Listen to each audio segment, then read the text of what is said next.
कहानी का नाम है गणित का ज्ञान।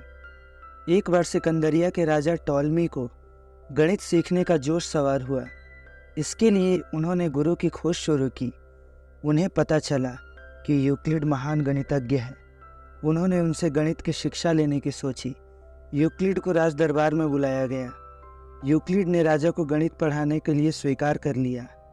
वह प्रतिदिन राजा को गणित के सूत्र सिखाने लगे, लेकिन टॉलमी को गणित सीखने में आनंद ही नहीं आता था। उसका ध्यान इधर उधर भटकता रहता था। उन्होंने सोचा कि लोग तो कहते हैं कि यूक्लिड महान गणितज्ञ हैं और उनके जैसे विद्वान कम ही होते हैं, फिर वह मुझे सरलता से गणित क्यों नहीं सिखा पा रहे हैं। मैं उनसे कल पूछ लूँगा। अगले दिन जब यूक्लिड राजा को गणित के कुछ सूत्र समझा रहे थे तो राजा खींच कर बोले, श्रीमान, आप तो विद्वान कहे जाते हैं। आप मुझे ऐसे सरल सूत्र सिखाइए ना जो मुझे आसानी से समझ में आ जाए।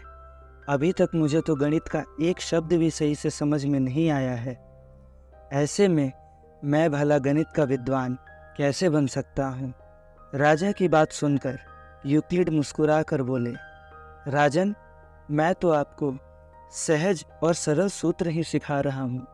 कठिनाइयाँ मेरे सिखाने में नहीं बल्कि आपके सीखने में है। आपने गणित सीखने का फैसला तो कर लिया, पर उसके लिए मन को तैयार नहीं कर पा रहे। गणित हो या कोई अन्य विषय या फिर वह राजकाज ही क्यों ना हो, यदि आप उस कार्य में रुचि नहीं लेंगे, उसे लगन और एकाग्रता से नहीं करेंगे तो वह कार्य कठिन ही लगेगा। जिस सहजता से आप राजकाज संभालते हैं उसी सहजता से आप गणित सीखें तो अवश्य सफल होंगे। यूक्लिड की बातें राजा टॉलमी को समझ में आ गई। उन्होंने एकाग्र होकर गणित सीखना आरंभ कर दिया। राजा टॉलमी गणित के महान विद्वानों में गिने जाते हैं। इस कहानी से यह सीख मिलती है कि सफलता के लिए मेहनत, लगन और एकाग्रता बहुत आवश्यक है। तो दोस्तों, कैसी लगी ये स्टोरी प्लीज़ कमेंट में बताइएगा, और इसी तरह की वीडियोस को देखने के लिए हमारे चैनल को ज़रूर सब्सक्राइब कीजिए। Thank you.